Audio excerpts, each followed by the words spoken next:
बोना तारदाकुलेस के ताल गुड न्यूज मैं आपको सबसे पहले दे देता हूँ। हियर वी गो हो चुका है जुआन गार्सिया का। हमारे पहली साइनिंग बन जाएंगे न्यू सीजन की and I am very happy. दूसरी टीम्स ने अपनी शॉपिंग कर ली है, अब है बार्सिलोना की बारी and this deal is done. We all know पिछले एक महीने से काफी ड्रामा चल रहा है कीपर्स को लेके, बट सबसे अच्छी चीज ये है कि हमने जुआन गार्सिया खरीद लिया है। अब धीरे धीरे करके हमें थोड़ी सफाई करनी है, मतलब I am putting it very lightly. थोड़ी सफाई करनी है because we have 4 keepers and 2 have to leave. अब वो दो कौन है हम सबको पता है, टेर स्टेगन एंड इन्याकी पेन्या। बट उससे पहले थोड़ी जोआन गार्सिया के बारे में बात करते हैं। तो बार्सिलोना ने उनका जो 25 मिलियन का रिलीज क्लॉज है वो ट्रिगर कर दिया है। एस्पान्योल के वो प्लेयर है।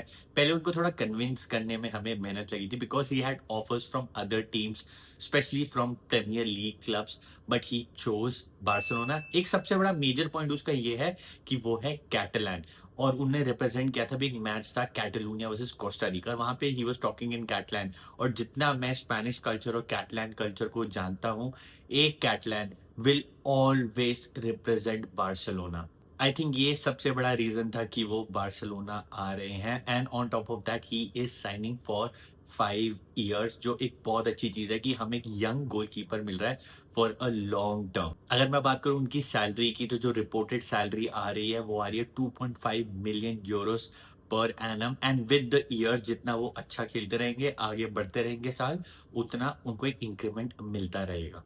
अब ये जुआन गार्सिया है कौन, उनके बारे में मैं आपको थोड़ी इन्फॉर्मेशन दे देता हूँ। बॉर्न ऑन 4 मई 2001। अभी करंटली उनकी एज है 24 एंड वो आते हैं एस्पान्योल की एकेडमी से and he is 1.91 metres tall. तो इजीली चले जाते हैं वो 6 फीट के ऊपर, अराउंड 6'2", 6'3" उनकी हाइट है एंड परफेक्ट कीपर है बार्सिलोना। काफी टाइम से हमने एक इतना सॉलिड कीपर नहीं देखा है। स्पेनिश अंडर 21 टीम को वो रिप्रेजेंट कर चुके हैं and on top of that gold medallist है 2024 जो ओलंपिक्स था, वहां पे वो स्पेनिश स्क्वाड के साथ है, तो विच इज अमेजिंग। काफी बार कीपर ऑफ द मंथ जीत चुके हैं and the cherry on the top is 2024-2025 वाले सीजन में वो बार्सिलोना के रेडार में आए एंड उनकी वजह से एस्पान्योल कहीं ना कहीं हैंग ऑन करती रही इस सीजन और वो रेलीगेशन से बच गई। सो ही डिजर्व्स ऑल दिस। अब उनका स्टाइल और स्ट्रेंथ क्या है, देखो he is a very smart keeper, काफी एजाइल कीपर है। और उनकी सबसे बढ़िया बात है वो है शॉट स्टॉपिंग, जिसमें बार्सिलोना ने बहुत ही ज्यादा स्ट्रगल किया है अंडर मार्क अंडर टेस्टेगन। जो हमने एक चीज देखी है वो है कि उनकी शॉट स्टॉपिंग हमारे लिए एक प्रॉब्लम बनी है, तो उस एरिया को बहुत अच्छे से भर देंगे जोआन गार्सिया। वो लंबे हैं तो उनकी कैचिंग एबिलिटी भी बहुत ही ज्यादा अच्छी है। प्लस वो अपने एरिया को, अपने जो डी वाले एरिया उसको बहुत अच्छे से कमांड करते हैं and also good ball playing ability भी है। तो बार्सिलोना के लिए एकदम परफेक्ट कीपर बनते हैं वो। अगर मैं बात करूं उनके प्राइस को लेके, तो हमें लिटरली एक बारगेन मिली है। बार्सिलोना एक ऐसा क्लब है जिसने सालों साल ओवर पे किया है प्लेयर्स के लिए, चाहे आप ग्रियजमैन ले लो, डेम्बेले ले लो, कुटिन्हो ले लो, मैल्कम, लिस्ट इतनी लंबी है। For years we have over paid for players और हमने स्ट्रगल किया है फाइनेंशियली।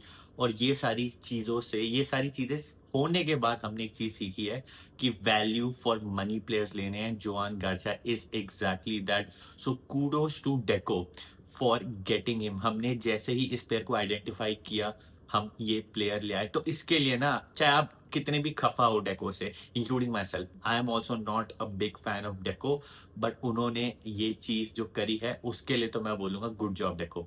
चलो गाइज, अच्छी अच्छी बातें तो हो गई, अब थोड़ी खराब बात करते हैं, सिचुएशन के बारे में बात करते हैं। बार्सिलोना की अभी चल क्या रहा है। As we all know, let's address the elephant in the room. Barcelona के पास है 4 कीपर। हियर वी गो हो चुका है जोआन गार्सिया को, तो ऑफिशियली हो गए हैं 4 कीपर। बार्सिलोना से भी ऑफिशियल स्टेटमेंट आ जाएगी। बट अब क्या करेंगे इन 4 कीपर का। शेजनी को तो हमने अभी लिटरली कॉन्ट्रैक्ट दिया है 1 साल का, और मार्क आंडे टेस्टेगन है, उनका कॉन्ट्रैक्ट है 2028 तक। अभी वो गए थे जर्मनी के साथ खेलने, नेशंस लीग में हमने देखा अच्छी परफॉर्मेंसेस देखी हमने उनकी। 7.3 7.8 के बीच में कहीं उनकी रेटिंग थी, तो डिसेंट रेटिंग थी।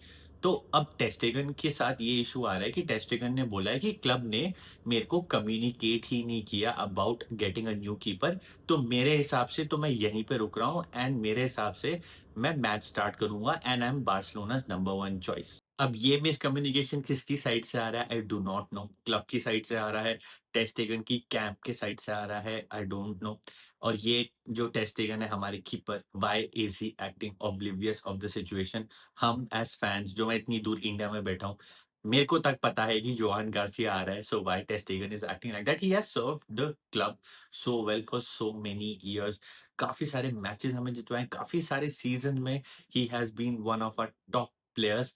बट एक अब ऐसा टाइम आ गया है फॉर बार्सिलोना कि जो एक रियल मैड्रिड स्ट्रैटेजी अपनी अपनाती है ना, कट एंड चॉप वाली, कि अगर आप काम नहीं आ रहे तो आपको टाटा बाय-बाय कर देना चाहिए। और वो ही स्ट्रैटेजी अब बार्सिलोना को कहीं न कहीं, not exactly in that way, कहीं न कहीं हाफ वे या 75% तक मैं कहूँगा अडैप्ट कर लेनी चाहिए। क्योंकि पहले हम क्या करते थे, प्लेयर्स को बिठा के रखते थे हाई-हाई सैलरीज़ पे, और फिर वो परफ़ॉर्म नहीं करते थे, बेंच पे बैठे हैं, सैलरीज़ हम उनको दे जा रहे हैं, क्लब सफ़र कर रहा है। तो ये स्ट्रैटेजी अब हमारे लिए अडॉप्ट करना बहुत ही ज़्यादा इम्पोर्टेंट है।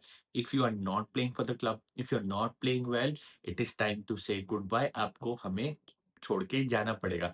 चाहे आप अंसु फाती का केस लो, चाहे आप क्लेमेंट लोंगले का केस लो, अभी वो एटलेटिको मैड्रिड चले गए। ये नई स्ट्रैटेजी हमें अपनानी पड़ेगी, because now we have to move in the right direction. वो सेम मिस्टेक्स जो हमने करी वो रिपीट अब हम नहीं कर सकते हैं। पहले न्यूज़ ये भी आ रही थी कि शायद से हम जुआन गार्सिया को लोन पे भेज देंगे और टेर स्टेगन ही खेलेंगे, वलेंसिया चले जाएँगे या शायद से वो बेटिस चले जाएँगे। ऐसा आई डोंट थिंक सो कुछ होने वाला है, वो सब फॉल्स रूमर्स थे। अगर जुआन गार्सिया आते हैं, हमारे फर्स्ट चॉइस कीपर ही होने वाले हैं। टेर स्टेगन का हमें पता है कहीं न कहीं उनको छोड़ के जाना पड़ेगा, then we have our other keeper Iñaki Peña. जितना भी वो खेले सीज़न अंडर हांसी फ्लिक, काफ़ी अच्छा खेले।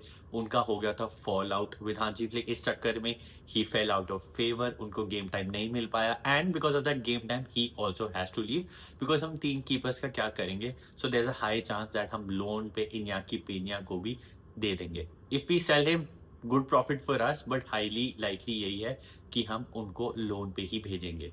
Guys, I am very happy कि हमने इस सीज़न की अपनी पहली साइनिंग कर ली है। धीरे-धीरे ही चाहे हम ट्रांसफर मार्केट में सही मूव्स ले रहे हैं, and this is the perfect start. हमने कंप्लेन की है ऑल ओवर द सीज़न कि हम सही साइनिंग नहीं करते, गलत प्लेयर्स ले आते हैं या फिर प्लेयर्स लाते ही नहीं हैं।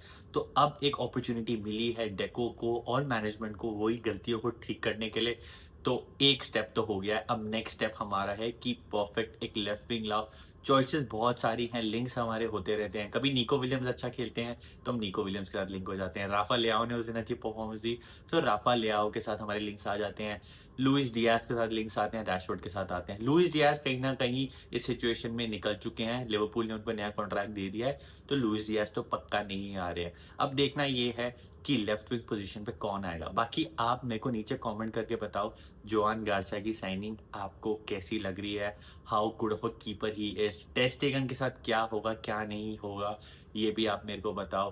Whatever you think about him, please let me know in the comment section, क्योंकि मैं सारे कमेंट्स आपके पढ़ता हूँ। बाकी ये भी बताना मत भूलना about the left wing position, आपकी क्या प्रेफर्ड प्लेयर है? मेरे हिसाब से निको विलियम्स ही आएगा, चाहे जितने भी रूमर्स आ जाएँ कि हम लाफा लियाओ के साथ लिंक हो रहे हैं, चाहे हम लुकमन के साथ लिंक हो रहे हैं, चाहे किसी के साथ भी लिंक हो रहे हैं। एंड में there is a high chance Nico Williams अपनी सैलरी गिरा लेंगे and he will come to Barcelona. This is my छोटू प्रेडिक्शन फॉर द फ्यूचर। बाकी आप मेरे को बताओ क्या लगता है? वीडियो अच्छी लगी तो लाइक करना मत भूलना, कमेंट तो मैं आपको बोल ही चुका हूँ। Subscribe to the channel, I am very close to 10,000 subscriber. Thank you guys, इतनी पास मेरे को ले आए हो मेरे गोल के जो 10,000 है, उसके बाद आगे भी बढ़ना है। But do subscribe to channel. 65% लोगों ने चैनल सब्सक्राइब नहीं किया, सब्सक्राइब करो। See you in the next one. विस्का वार्सा, सेम्प्रा।